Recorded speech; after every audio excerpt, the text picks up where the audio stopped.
Number 10, kind of the granddaddy, I think, of them all, because it encompasses a lot of them, actually, part of it. I love the color that came up with that, just like a stop sign.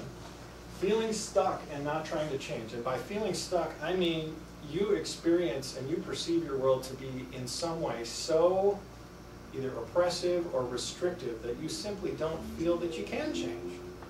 I don't have any money, so how could I possibly see a coach? I have to keep this job because if I don't, then everything goes down the tubes. I'm too tired. I've got 3 kids, all under the age of 5. I just don't have time for this sort of thing, or the energy. I mean, there's any time that you really feel like you can't do it. There's just reasons why, and they're all valid feelings and valid experiences that you're having. But it makes you feel like you can't even try to change. Why would you try? Another biggie is, why would I try if I feel like my dream or my goal is unattainable in the first place? It'll never happen. So why would I give it any energy?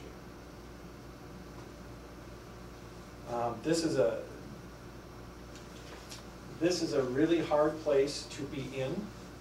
The good news is, it's a relatively easy place to get out of. Because if you can simply open up to the concept that there are always options, even if we don't perceive them at that moment, there's always something. There's always the smallest little thing, as I kind of alluded to earlier. If you can be, number one, if you can be open to the idea that there are always options, then you're one step away from being, or maybe you already are one step out of being stuck, because now you're seeing that it's possible. There's an option right there, seeing that there is a possibility. And then from there you can take the next steps. Number 10, obviously you can be stuck for all of the reasons that I mentioned earlier too. 1 through 9 could very easily apply to this. And say, well, all those things, you know, your brain gets in it and says there's just no way it can work, or you're afraid of therapy, or whatever it happens to be. Those all factor in there. Some of the simplest options, as I said, number 1, give permission to yourself to be open to the idea that there are options that you don't see. It's possible, right? There you go. Possible is the base root for possibilities. Take just 10 minutes or even 5 minutes a day. And people like to do it before they go to bed or right when they wake up. And either just sit quietly or meditate if that's something that you do or know how to do, or count your blessings, daily affirmations. These are all things that can just take the edge off enough to let you breathe, to let you kind of get a bearing on things.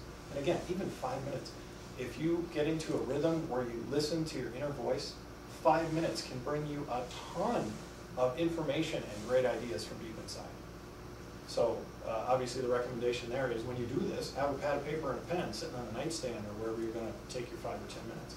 Because just a wealth of information can come in a very, very short period of time.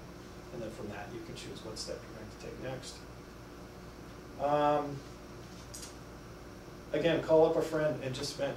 Just say to them, hi, it's me. Look, I don't want to hear your voice again until I'm done, if you don't mind, because I just got to get this off my chest. And then you unload. They know it's happening because they're already a good friend of yours, and you told them ahead of time. You just get it off your chest. And then when you're done, you say, thanks a lot, you know, and then gratitude jumps in there. Thanks, I'm so glad you were home when I called. It's amazing how many people get into those scenarios, and when they really need somebody, who they almost never get on the phone usually, they call for some reason, and that person is home. They're on the other end of the line. They answer the cell phone, whatever it happens to be. The universe is an amazing, amazing, powerful place where those things really do line up when they really need to, and I count on that in my personal existence. Have somebody babysit the kids. If you got kids at home, maybe you haven't had a sitter at the house for a year or something like that, just call somebody and say, I just need a half hour. I'm going to go to the park because it's a nice day. We finally got one, and I'm going to go lay on my back and look up at the sky for 20 minutes, whatever. Give yourself permission to do any of those little things, and those can be the simplest, neatest steps to get you moving in the direction that you want to go. And I mentioned it just a minute ago, one of the most important things to do during any transformational process or any, even excited situations. I know people that forget to breathe when they get happy. They get so excited they forget to breathe. Usually it's when you're kind of stressed, because when you're stressed, things tend to go like this, the shoulders go up in the ears. The physiological changes are really, they're almost comical. But what you do is you go into the hindbrain, you go into fight or flight. So what does that do? Well, it means that not all, but most of your blood goes out to your arms and your legs and to the back of your brain, your hindbrain, your primitive brain. What does that mean to the rest of the body? Well, your really creative, powerful, conscious brain starts to lose its effectiveness because it doesn't get as much blood, so you get, some people would say, dumber. And your organs, your viscera, don't get as much flow either. So the things that really kind of run your life, all of a sudden are cut back on some of their nutrients and some of their energy and their gusto. A good deep breath, as we did earlier tonight, or several in a row. What did that take? It took us longer to stand up than to actually do a couple of those breaths, right? So you can do this in just a minute. It's amazing how the shoulders will drop out of the ears. You know, you almost feel like you're just kind of leaned back into a lazy boy or something. You can anyway, if you can open yourself to that.